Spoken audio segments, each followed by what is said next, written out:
Thinking about waxing your inner thighs, but not sure how to start? In today's video, I'll show you a complete Brazilian waxing tutorial step by step, safe, effective, and perfect for beginners. Watch closely because these tips will save you pain, time, and money.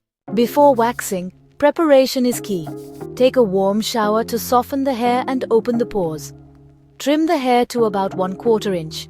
This length ensures the wax grips properly without tugging too much. For sensitive areas like the inner thighs, always use hard wax.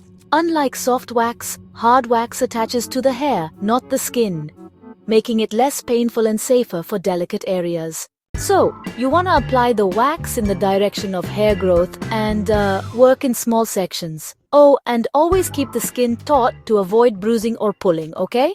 After waxing, your skin is like super sensitive. Here's how to avoid redness, bumps, or irritation, alright?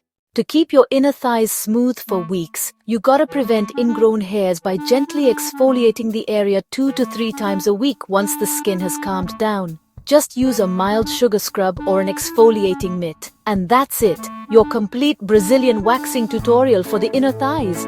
If this video helped you, hit like, subscribe, and share it with someone who's thinking of trying waxing at home. Smooth skin is just a wax away.